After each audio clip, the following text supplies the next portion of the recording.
मोहरे का खिसक जाना, ये एक ऐसी चीज़ है जो कि आपको इतनी अजियत में मुब्तला कर सकता है कि आप बेड से उठ के वॉशरूम तक जाना आपके लिए मुश्किल हो सकता है। अब ये इस्तिलाह उन मरीज़ों के लिए इस्तेमाल की जाती है, या फिर आम तौर पे तो हम इसको कहते हैं मोहरे का खिसक जाना। बेसिकली ये स्पॉन्डाइलोलिस्थीसिस होता है या रेट्रोलिस्थीसिस होता है, यानी कि मोहरा या तो आगे की तरफ खिसक जाता है या पीछे की तरफ खिसक जाता है। अब इसके अंदर सबसे जो ज़रूरी चीज़ होती है आपके पेशेंट्स के समझने के लिए ये चीज़ है कि हमेशा आपने कोशिश करना है कि आपने कभी भी ये चीज़ नहीं करनी कि अगर आपको इस तरह का कोई मसला है तो आप हमेशा कभी यूट्यूब से या कभी फेसबुक से या किसी के कहने पे कोई एक्सरसाइज या वर्जिश करना स्टार्ट कर दें कि मुझे तो एक आम सी दर्द है तो मैं एक्सरसाइज स्टार्ट करना शुरू कर दूं। आपने सबसे पहले आपने कोशिश करनी है कि अपने डॉक्टर से अपना मुआयना कराना है, अपनी स्क्रीनिंग करवानी है, एक्सरेज वगैरह या जितनी भी बाकी रिपोर्ट्स हैं वो करवाने के बाद तो अपने डॉक्टर की हदायत के मुताबिक इस वाले मसले को देखना है स्पेशली, क्योंकि अगर आपका मसला जो है वो रेट्रोलिस्थीसिस का, मोहरा आगे की तरफ खिसका हुआ है, ट्रीटमेंट प्रोटोकॉल उसका दूसरा कोई दिया जा रहा है, तो बजाय आपकी सिम्टम्स बेहतर होने की आपका मसला बिगड़ जाता है। और इसमें स्पेशली किरदार अदा करते हैं क्वैक्स,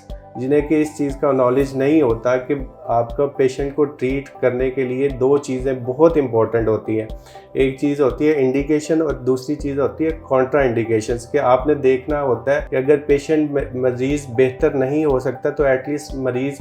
मज़ीद ख़राबी की तरफ ना जाए। लेकिन क्वैक्स को इन चीज़ों का आइडिया नहीं होता, एक आपका डॉक्टर ही ये चीज़ जान सकता है कि अगर पेशेंट बेहतरी की तरफ नहीं आ रहा तो वो मज़ीद ख़राबी की तरफ ना आए। अब इसका हल ये होता है कि इसकी मल्टीपल स्टेजेस होती हैं, बेसिकली इसकी 4 स्टेजेस होती हैं। अगर तो आप फर्स्ट, सेकंड या थर्ड ग्रेड में भी हैं इवन, तो आप बेहतरी की तरफ आ सकते हैं। और इसकी अलामात ये होती हैं कि आपको मुसलसल कमर के अंदर बहुत ज़्यादा शिद्दत के साथ पेन होता है, इवन करवट लेने के अंदर भी आपको दर्द आना शुरू हो जाती है और आपकी टांग की तरफ भी बाजू का सिम्टम्स आना शुरू हो जाती है। तो इसके लिए एक प्रॉपर आपका ट्रीटमेंट प्रोटोकॉल जो है वो डिज़ाइन किया जाता है, उसमें मुख्तलिफ मोडेलिटीज़ होती हैं और मुख्तलिफ जो है उसका रीहैब का एक प्रोटोकॉल, एक स्ट्रक्चर प्लान जो है वो तैयार किया जाता है, जिससे कि आहिस्ता आहिस्ता मरीज़ बेहतरी की तरफ आना शुरू हो जाता है। Thank you so much. अच्छी सेहत एक नेमत है। आज ही एक एक्सपर्ट डॉक्टर के साथ ऑनलाइन अपॉइंटमेंट बुक करें और सेहतमंद जिंदगी की तरफ पहला कदम उठाएं।